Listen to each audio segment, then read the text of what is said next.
Incluso siglos después, su nombre aún evoca una imagen escalofriante, un gobernante cuyo reinado se definió por una crueldad casi incomprensible. Fue una figura tan notoria que su método de ejecución preferido se convirtió en su apodo: empalar a sus víctimas en estacas, dejándolas sufrir una muerte horrible y prolongada. Esto no es un personaje sacado de una leyenda oscura. Este es Vlad III Drácula, príncipe de Valaquia, una figura histórica cuyo reinado de terror le valió el escalofriante apodo, Vlad el Empalador. Y fue su infame apellido, Drácula, el que inspiraría la leyenda de vampiros más famosa de todos los tiempos. Pero, ¿quién era el hombre detrás del monstruo? ¿Era un sádico, impulsado por el mal puro? ¿O era un pragmático brutal, un despiadado defensor de su patria atrapado en las sangrientas garras de los imperios? Para entender a Vlad, debemos desentrañar las capas de la leyenda y adentrarnos en el tumultuoso siglo XV, una época de guerras incesantes, alianzas cambiantes y violencia inimaginable, donde la supervivencia a menudo exigía lo impensable. Vlad III nació en Sighisoara, Transilvania, en 1431, en un mundo consumido por el conflicto. Su padre, Vlad II Dracul, era un feroz guerrero y gobernante de Valaquia, un principado en la actual Rumanía. El padre de Vlad era miembro de la Orden del Dragón, una sociedad caballeresca fundada por el emperador del Sacro Imperio Romano Germánico, Segismundo, para defender la cristiandad contra el creciente Imperio Otomano. Fue de esta orden que Vlad II obtuvo su epíteto Dracul, que significa dragón. Y de Dracul provino Drácula, que significa hijo del dragón, o, quizás más ominosamente, hijo del diablo. Este nombre heredado, cargado de dualidad simbólica, presagiaría al hombre en que se convertiría Vlad III. Para muchos, dragón evocaba coraje y poder, para otros, la serpentina diablo insinuaba oscuridad y malevolencia. La infancia de Vlad III fue todo menos idílica. En 1442, su padre hizo un trato desesperado con el poderoso sultán otomano Murad II. Para asegurar su trono y prevenir una invasión otomana, Vlad II prometió lealtad al sultán y, en un escalofriante acto de sacrificio político, entregó a sus dos hijos menores, Vlad III y su hermano menor Radu, como rehenes. Durante 6 años, desde los 11 hasta los 17 años, Vlad III vivió bajo cautiverio otomano en varias fortalezas. Este periodo fue profundamente formativo. Fue educado junto a jóvenes príncipes otomanos, aprendiendo su idioma, tácticas militares y comprendiendo el formidable poder del imperio. Fue testigo de primera mano de la crueldad de la corte otomana, la autoridad absoluta del sultán y la brutal eficiencia con la que se aplastaba la disidencia. Si bien su hermano Radu supuestamente se adaptó bien, incluso convirtiéndose al Islam y entablando amistad con el futuro sultán Mehmed II, Vlad se volvió cada vez más resentido, su odio por sus captores sirviendo bajo una apariencia de obediencia. Vio el mundo a través del prisma del poder, la traición y la supervivencia a toda costa. En 1448, un golpe devastador asestó. Mientras aún estaba bajo custodia otomana, Vlad se enteró de que su padre, Vlad II, había sido asesinado, probablemente a instancias de las fuerzas húngaras. Aún más horrible, su hermano mayor, Mircea, había sido capturado, torturado y enterrado vivo. Este acto de extrema crueldad, presenciado indirectamente, sin duda se grabó a fuego en la psique de Vlad, endureciéndolo y alimentando una vendetta de por vida contra los boyardos, los poderosos nobles valacos, a quienes consideraba responsables de la destrucción de su familia y la inestabilidad de su patria. Con el respaldo otomano, Vlad III tomó el trono de Valaquia en 1448, esperando vengar a su familia. Pero su primer reinado fue trágicamente breve, durando solo unos pocos meses. Las fuerzas húngaras, lideradas por el formidable Juan Hunyadi, lo derrocaron rápidamente. Vlad se vio obligado a huir, pasando años en el exilio, vagando por varias cortes, incluyendo Moldavia y Transilvania, aprendiendo, observando y tramando pacientemente su regreso. Valaquia misma era un principado pequeño y asediado, un peón estratégico atrapado entre dos poderes colosales, el expansionista Imperio Otomano al sur y el poderoso Reino de Hungría al norte. Su trono era una puerta giratoria, constantemente disputado por facciones boyardas rivales, manipuladas por potencias extranjeras. La estabilidad era un lujo que Valaquia rara vez podía permitirse. Cada gobernante se enfrentaba a una amenaza constante de invasión, traición interna y derrocamiento violento. Era una tierra madura para que una mano fuerte, incluso despiadada, impusiera el orden. Vlad finalmente recuperó el trono de Valaquia en 1456, esta vez con apoyo húngaro. Esto marcó el comienzo de su reinado más largo y más infame, un periodo de 6 años que grabaría su nombre en los anales de la historia, vinculándolo para siempre con una crueldad sin igual. A su regreso, Vlad estaba decidido a consolidar su poder y erradicar la contienda interna que había plagado Valaquia durante décadas. Albergaba una profunda desconfianza, incluso odio, hacia los boyardos que habían traicionado a su padre y a su hermano. Sus métodos fueron rápidos, despiadados y diseñados para infundir terror y obediencia absolutos. Uno de los incidentes más infames ocurrió poco después de su ascensión. Sabiendo que los boyardos celebraban las tradicionales fiestas de Pascua, Vlad supuestamente invitó a cientos de nobles valacos y sus familias a un fastuoso banquete en su corte en Trgovite. Los relatos varían, pero la leyenda cuenta que durante la fiesta, Vlad confrontó inesperadamente a sus invitados, preguntando a cuántos príncipes habían servido. Cuando muchos admitieron haber servido a numerosos gobernantes a lo largo de sus largas vidas, Vlad los condenó por su deslealtad e incesantes disputas. Los boyardos viejos y enfermos, junto con sus esposas, fueron empalados inmediatamente. Los más jóvenes y fuertes fueron forzados a trabajos forzados, marchando kilómetros para reconstruir las ruinas de la ciudadela de Poenari, la fortaleza de montaña de Vlad, un proyecto en el que muchos perecieron. Este acto brutal y único eliminó gran parte de la antigua aristocracia, permitiendo a Vlad reemplazarlos con plebeyos leales y nobles menores, creando así una nueva clase dominante más complaciente. El empalamiento se convirtió en el método de ejecución característico de Vlad, lo que le valió el aterrador epíteto de Epe, el empalador. Esta no era una muerte rápida. Era un proceso meticulosamente refinado, diseñado para maximizar la agonía y servir como un grotesco espectáculo público.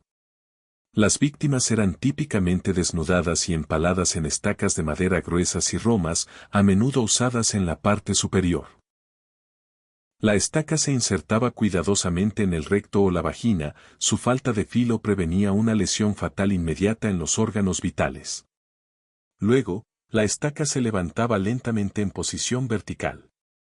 La gravedad hacía el resto, haciendo que la víctima se deslizara lentamente por la estaca durante horas, a veces incluso días, a medida que la estaca emergía gradualmente por la boca, el pecho o el hombro. Las estacas se erigían típicamente en hileras, a lo largo de los caminos, fuera de las murallas de la ciudad, o alrededor de los campos de batalla, creando un escalofriante bosque de moribundos. Los pájaros picoteaban los cadáveres, y el hedor a descomposición impregnaba el aire a kilómetros a la redonda. Esto era guerra psicológica del tipo más visceral. Era una advertencia cruda e innegable, desafía a Vlad, y este será tu agonizante destino. La vista de estos cuerpos empalados, contorsionados en sus últimos momentos de agonía, infundía un miedo paralizante que aseguraba la sumisión absoluta. Cronistas, a menudo horrorizados pero a veces fascinados, documentaron los métodos de Vlad. Folletos alemanes, notoriamente sesgados contra él, lo representaban observando alegremente a sus víctimas, incluso, según los informes, mojando pan en su sangre. Si bien probablemente exageradas con fines propagandísticos, estas cuentas subrayan la aterradora reputación que cultivó. A pesar de su brutalidad interna, Vlad también es venerado en Rumanía como un héroe nacional, un feroz defensor contra el formidable Imperio Otomano. Valaquia estaba constantemente bajo la amenaza de los otomanos, que la veían como un trampolín hacia Europa central. Vlad, habiendo presenciado su poder de primera mano, sabía que no podía derrotarlos de forma convencional. Necesitaba infundir un terror aún mayor. En 1462, el sultán Mehmed II, el conquistador de Constantinopla, lanzó una invasión masiva de Valaquia con un ejército estimado en unos 100.000 hombres. Vlad, con una fuerza mucho menor de quizás 20.000 a 30.000, empleó tácticas de tierra arrasada, envenenando pozos, quemando aldeas y negándose a un enfrentamiento directo. Acosaba constantemente las líneas de suministro otomanas con rápidas y brutales incursiones de guerrilla. Uno de los actos de guerra psicológica más famosos ocurrió cerca de Trgovite, la capital de Valaquia. Cuando el ejército de Mehmed se acercaba, se encontraron con una visión horrible, el bosque de los empalados. Miles de prisioneros otomanos, espías e incluso algunos desertores valacos empalados, estimados en hasta 20.000, bordeaban los caminos durante kilómetros, sus cuerpos descomponiéndose en estacas de diferentes alturas. Mehmed II, un endurecido conquistador, supuestamente se sintió tan asqueado y desmoralizado por el espectáculo que retrocedió brevemente, incapaz de soportar la vista. Este audaz acto le dio a Valaquia un tiempo crucial y envió un mensaje claro a los otomanos: esta tierra no sería tomada fácilmente. Los métodos de Vlad, aunque horripilantes, fueron posiblemente efectivos para disuadir la expansión otomana en su territorio durante un tiempo. Él vio el empalamiento no como un mero acto de sadismo, sino como una herramienta necesaria de la política de Estado, una forma de mantener el orden, asegurar sus fronteras y hacer valer su voluntad de hierro en una región increíblemente volátil. La brutalidad de Vlad no se reservaba únicamente a los boyardos o a los invasores otomanos. Aplicó su dura marca de justicia a todos, incluyendo a los criminales comunes y a los prósperos comerciantes sajones de Transilvania. Era conocido por su estricta aplicación de la ley y el orden, castigando incluso las ofensas menores con extrema severidad. Ladrones, perjuros y corruptos se enfrentaban a la estaca. Su relación con los comerciantes sajones era particularmente tensa. A menudo operaban fuera de la ley valaca, eludiendo los aranceles aduaneros y participando en comercio ilícito. Vlad, deseoso de impulsar la economía de Valaquia y afirmar su autoridad, actuó con implacable severidad. Hay relatos de él invitando a comerciantes sajones a banquetes, solo para empalarlos repentinamente por diversas transgresiones, dejando sus bienes para ser confiscados por el Estado. Si bien egoístas, estos actos también tenían como objetivo establecer una economía centralizada y controlada y asegurar que todos, independientemente de su estatus u origen, se adhirieran a sus leyes. Para Vlad, la obediencia absoluta era primordial para la supervivencia valaca. La aterradora reputación que Vlad cultivó durante su vida se extendió por doquier, alimentada tanto por relatos de testigos presenciales como por propaganda sensacionalista. Panfletos alemanes, impresos poco después de su reinado, circularon ampliamente, describiéndolo como un tirano monstruoso, deleitándose en la agonía de sus víctimas, bañándose en sangre y cometiendo actos indescriptibles. Estos panfletos, a menudo exagerados y alimentados por los comerciantes sajones a quienes Vlad había atormentado, fueron los primeros ejemplos de demonización en los medios de comunicación masiva. Fue esta notoriedad existente, unida a su ominoso apellido, lo que sentó las bases para su transformación en el legendario vampiro. El nombre Drácula, hijo del dragón, se retorció fácilmente por la superstición popular y el creciente miedo a lo desconocido. En el folclore valaco, los dragones a menudo se asociaban con el diablo, haciendo que Drácula sonara como hijo del diablo. Esta oscura asociación, combinada con los espantosos relatos de empalamientos y ríos de sangre, creó un terreno fértil para que los mitos echaran raíces. Siglos después, en 1897, el autor irlandés Bram Stoker tropezó con estas aterradoras historias y el nombre Drácula mientras investigaba para su novela de terror gótico.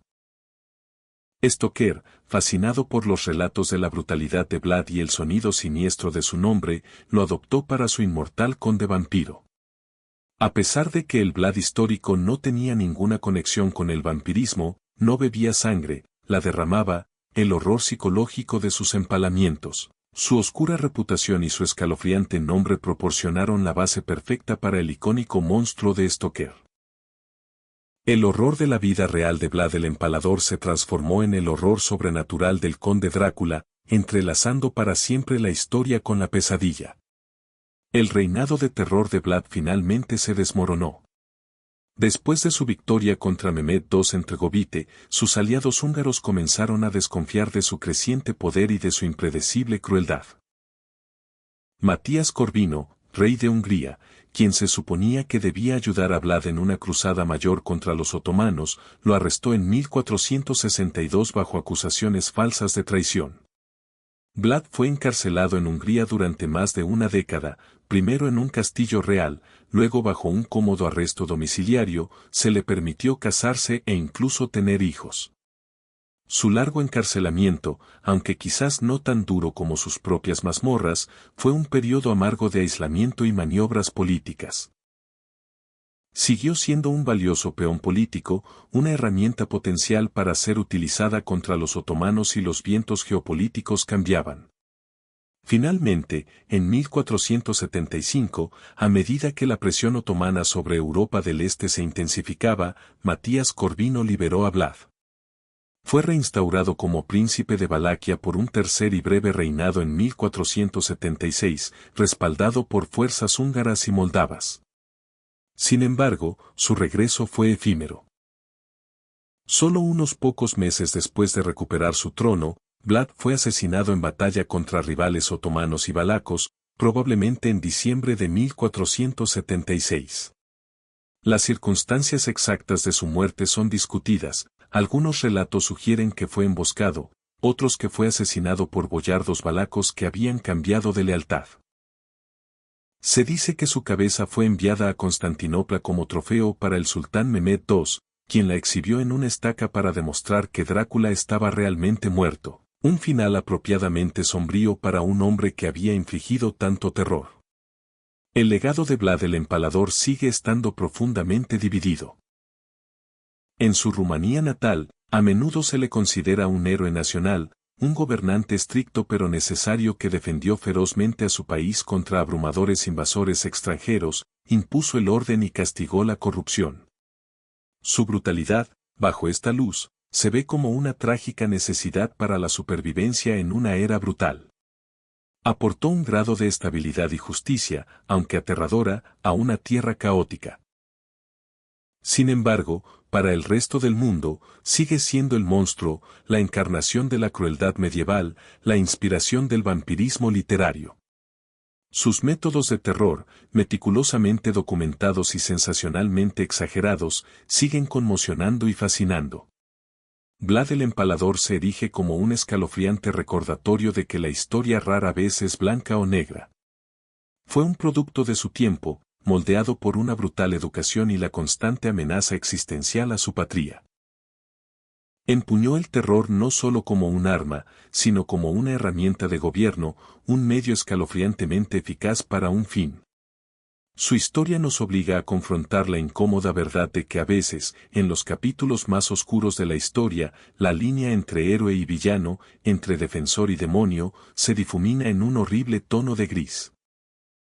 El verdadero Drácula no era una criatura de la noche, sino un hombre de carne y hueso, cuyo reinado de terror sigue proyectando una larga e inquietante sombra.